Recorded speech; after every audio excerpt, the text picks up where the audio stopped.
All right, we've got some bonus road to release content here. We're here with Paul Sporer, director of content for Out of the Park and Perfect Team. Paul, this is, I mean, not to overstate things. This is your Christmas. This is your Hanukkah. This is the NCAA tournament. This is the Super Bowl. This is your birthday. This is everything all rolled up into one this time of year, right? It's the best month of the year. I say it's always March or October. I love playoff baseball, football getting going. I'm not as big of a football fan, although with my Lions being good, I'm definitely back into it more recently. My birthday's in October as well, but March takes the cake. March is the best month. Getting baseball back, the weather turning. I'm not a cold weather person at all, and I live in Central Texas, so I don't usually have to deal with too much. Although we had a few weeks of like sub 25, and I don't know what the heck that was all about here in Texas. But no, this is amazing. I also write over at fangraphs.com. People can go check out my work. I'm a writer and podcaster over there. So this is the fire hose time. Baseball getting going, spring training on my iPad, on my second screen here as we get geared up for the season between the OOTP content and fantasy. It is the greatest time of the year. How do you balance that all? I'm always I don't sleep. right. Is that it? I mean, how much sleep do you get? I Red drink Bull. too much Red Bull. 5-ish hours a night, Is that which is right? enough. Yeah. I can get 5, and I'm a nap guy. So 5 supplemented by an hour or 90-minute nap at some point during the day, which is usually doable. Some days it's just not, so you got to push through. Maybe crack an extra Red Bull. I don't recommend it, folks. Don't drink as much Red Bull as I do, but I like the way it tastes though too. I'm not just choking these down for like. Let's be honest. I've drank so much. The caffeine aspect probably doesn't even work anymore. I'm probably like numb to it. I'm probably just drinking it for the taste. But also, like, my job is baseball. If you saw the Barbie movie, Ken's job was beach. Yeah, he just said, I do beach. I do I do beach. baseball.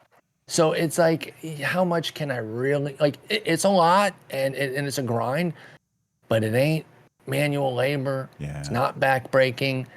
I'm lucky. I'm remarkably lucky. Not many people are able to do their passion for a living. So I never forget how lucky I am. Even at its hardest, it's still baseball. So that's awesome. You know, people who are in the broadcasting or journalism world or social media, podcasting, whatever, a lot of them have kind of like a beat, an area of emphasis that they do. You're in a unique position where when you take what you know and need to know from Out of the Park and then all the other outlets that you're involved in, how are you? Because there's a phrase, it's jack of all trades, master of none, right? Right. But I never get that sense with you. I never get the sense that you've got some sort of weak spot. I almost get the feel, Paul, that like sometimes you're very transparent with what you know, what you don't. But then I get the sense that you're like, well, then I'm going to dive in. I'm going to learn all I can about this thing that I didn't know about before. Generally, that's what I try to do. In the past several years, I would say maybe prospects were the weakness, and so I've tried to sharpen that up to the point now where I even do a fantasy redraft and dynasty article over at Fangraphs, and I do our dynasty rankings. You know, we don't go crazy on dynasty leagues for content. We're mostly just redraft your year-to-year leagues. But I do stay in tune now, and I try to go deeper and deeper each year on prospects because they become more prevalent in the game too, right? You know, I've been playing fantasy baseball for a very, very, very long time. You know, my face might belie it, but my hairline and my back are very much every bit of the 43 years old that I am. And so I've been playing since back in the 90s. My dad had an AL-only league that they played at work. We got stats every other week, folks, not up to the millisecond stats. And so I've been playing since the early 90s with fantasy baseball, and watching it evolve has been incredible. But back then, you never taken a prospect. Never. Like, you're not even looking at them. They might come up in the middle of the season and you have to know them. And then it's slowly evolved to now where if you don't know prospects, you're behind. You're behind. Even if you don't play a dynasty league, which for those that don't know is just a deeper league where you're going to have prospects. So I do try to sharpen up in the areas I don't know. If you ask people in the fantasy world, I'm probably known as a bit of a pitcher guy. I really cut my teeth and got a foothold in the fantasy industry, writing something called the SP Guide, which was like these 100,000 word opuses, each year on starting pitching, just everything. And like every team's potential starting pitchers, all the way down to their minor leaguers, I just did write-ups about them.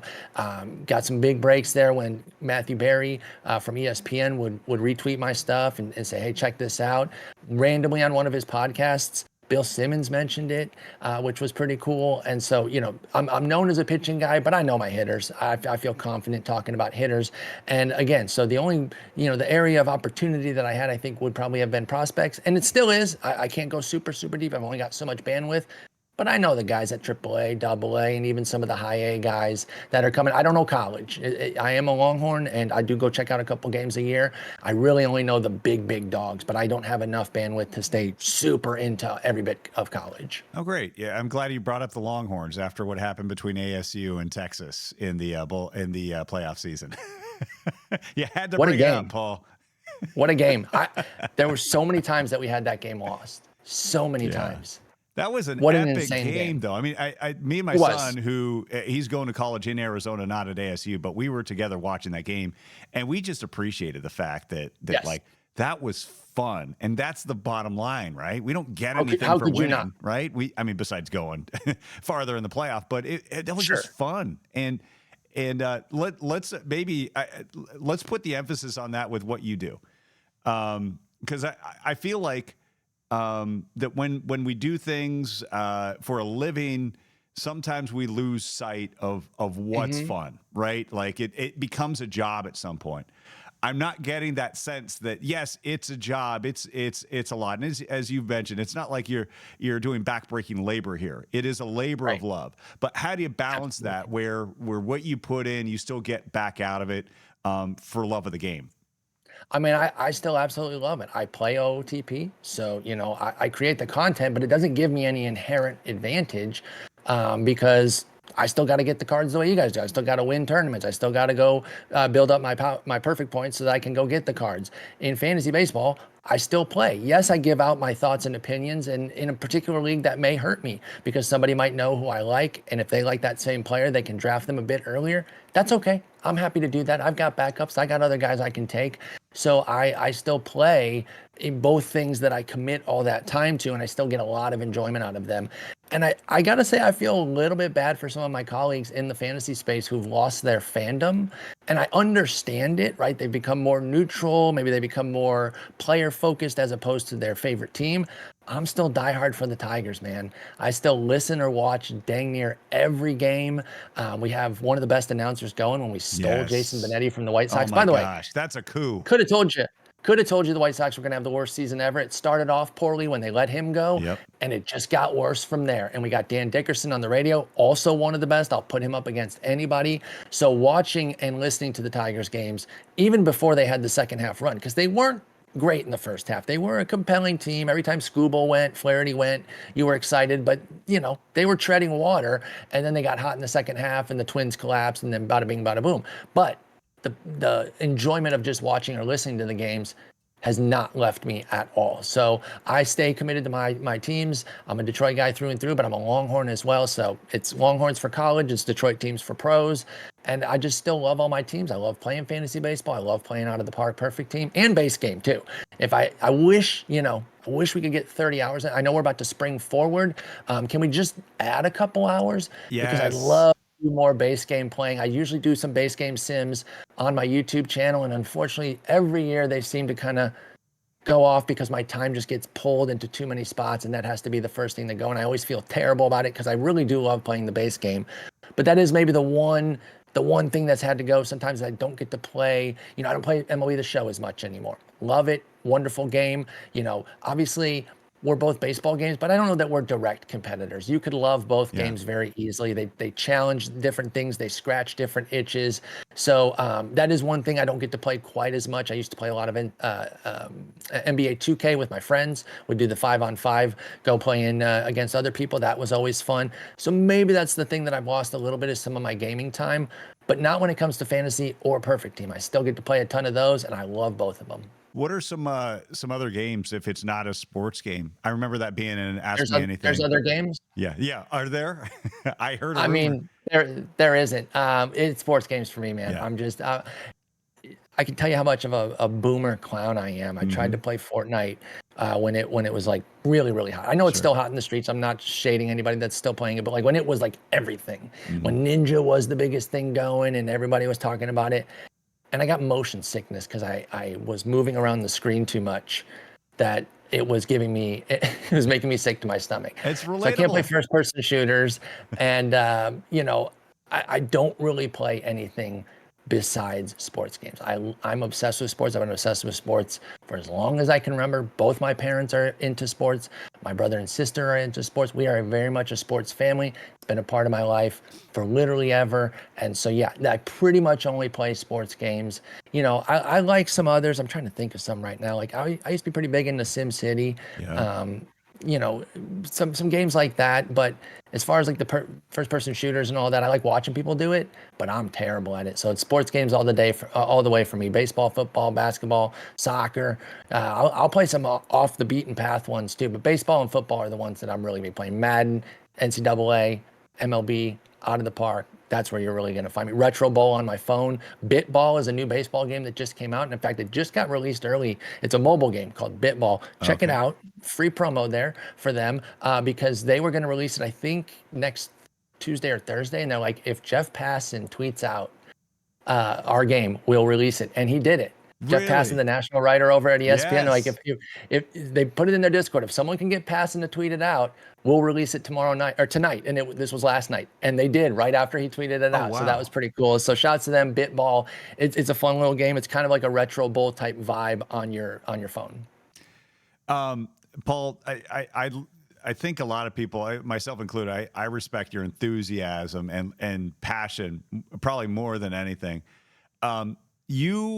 As far as what you do with Out of the Park, you are subject to the most criticism because you put something out there and then the feedback is instantaneous. There's other things where it's like you kind of have to see how things play out, but when you put a card out there with ratings, you're subject to criticism and obviously compliments as well. How do you take that where you take the compliments, you take the criticism, and you do it with such grace, for lack of a better word? You're very open and honest about it, and I think a lot of people would look at that and go, I couldn't take that if I were out there, if I were putting something out there. To quote McFly, I just don't think I could handle that kind of rejection. Right? How do you deal with that? Well, I've been doing it for a while. With the fantasy baseball stuff, you put out rankings and it's the same sort of thing, right? They're subject to instant critique. Why did you rank this pitcher here? You don't know what the hell you're doing. Or, hey, this is amazing. I love it. And it's obviously, it is the classic internet thing, though. You hear this about a lot with like YouTubers and streamers and whatnot. Like, they focus on the negative thing. They get 5,000 great comments and they find the one that says, you're a stupid loser. Why is your nose crooked? Or something like that, right? Something that hits to the core. And look, it's not fun when there's like harsh critiques that do get a bit more personal. And those are the ones that I don't really have time for. Because you can have critiques. You can have even strong critiques. We talked about in our road to release that people had some real problems with the power level of the PTCS and PTMS cards. But the folks who didn't say you're a stupid moron who has no idea what you're doing, they got listened to that said, hey, I see where you're going with this one, but it falls short. What do you think about improving that? Something like that. I'm not saying you have to coddle me and tell me I'm wonderful before you critique, but save the personal insults. You're Charlie Brown's teacher at that point. If you can't levy feedback without making it personal, you're not going to be listened to. Thankfully, we have a community that is virtually, above that. The vast majority of folks understand how to deliver quality feedback without getting there. And so it makes it a lot easier. And to say, hey, this is not a personal attack. You don't have to take everything personally. They're just saying that the card quality didn't meet the expectations. And they're not saying you're a stupid moron and this, that, and the other. Again, years of experience help. I've been a streamer for a long time. I've had people come in, say all sorts of crazy things. Oh, you look like Squints and McLovin. I know. I have mirrors in my house. I don't care. Those were the two coolest characters in those movies. So Yes, nice sir. try burning me with those. But, it's not easy, though. I do have feelings. I don't like being told I'm stupid. So there are some times where I'm like, okay, that one didn't feel so good. I didn't like that. But you stick and move. You find the critiques. that are valid. And again, you don't just seek out the positivity, because you're not going to get better in a job without critical feedback. But as long as you're keeping it above board, I'm open. I'm happy to listen. You can send me everything. The second you want to make it about how stupid the team is or how dumb we are and we don't know what the heck we're doing, I don't have time for you at that point, because you don't know what you're talking about, right? So that's very rare. It's very rare. So I don't even want to harp on it, but that it's really just that separation of understanding what is good faith critique versus bad faith. And I've got all day for good faith critiques. Happy to listen and improve and keep going forward. Same on the fantasy side too. People have, I put out my SP rankings this year, and there was a big feedback on how the tiers were broken up. And I initially kind of dug my heels in. I was like, I like it like this. And then I got a few more comments and a few more, and none of them were nasty. They were all just like, I don't know about this. This doesn't really work. And so I changed it.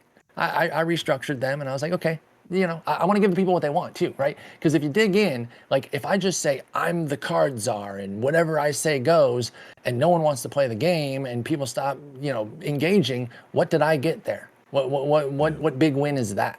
And, I know there are also some people on the other side that may be like, well, why are we changing a card on the fly here just because some people critiqued this? Because I thought it was good critique. Yeah. I'm open to, I'm not above changing a card that I missed the mark on. There's a balance, right? Where it's like, right. You want to please people, but you're not doing something like that to please that person. You've Correct. internalized what they've said and go like, you have a point. And I agree with it. Yeah. Yes. And I agree with it. Yeah. And then acknowledge not it, just, and they can change it.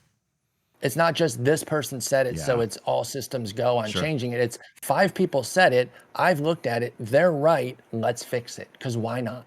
Yeah. I want the best content out there at all times. And so again, I don't wholesale change everything all the time. And there was some of the PTCS, PTMS reward feedback in season that I maybe would amp them up a little bit, but still not enough. So I didn't even totally pivot on that right away. But looking back on the whole scale at the end of the year, I was like, that was a good critique, and we're going to amp the power levels of those for 26. So yeah, I'm open to it. Just save the personal insults. We're all adults, right? So there's just no need. And here's the thing, and this is the classic internet thing too. You wouldn't say it to my face like that. Mm-hmm. And not because I'm intimidating or anything. I'm not. I'm built like the inflatable dancing man in front of a used car lot. I'm not even trying to talk tough here. It's just that most people don't behave that way when they're not behind a keyboard. So why do it when you are? Just say, hey, this could use some work, or this, that, and the other, and let's have a combo. I'm always down for combos. Yeah, especially when you think about some people they let frustration grow because they feel nobody's listening.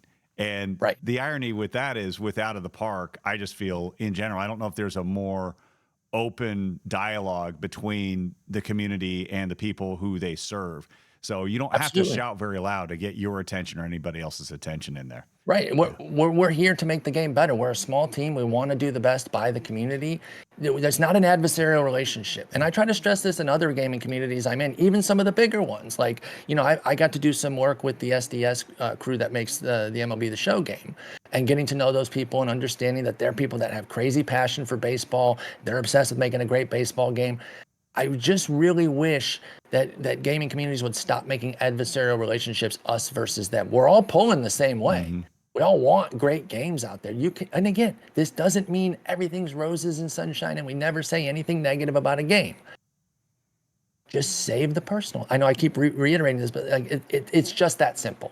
Critique is necessary to improve these games and to move forward in your work. And, I did see some great comments from people in the Discord too. They say, I don't really like when my work gets critiqued at work either. So I kind of realized that the way I was delivering this critique, if someone did that to me at my job, I'd be pretty upset. And they changed their ways on it. And I really respected that from some folks that were maybe coming at it a little bit more harshly than they needed to. And guess what? Now they got an open line, and I'll listen to them. That doesn't mean that everything you say goes and I change everything, but I'm listening, because we're adults. We're all hanging out, having a good time, trying to build a kick butt game.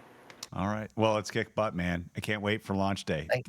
Paul, Me appreciate too. you. I'm so excited. Yeah, I am too. Thanks, Dr. D. Thank you. Appreciate it.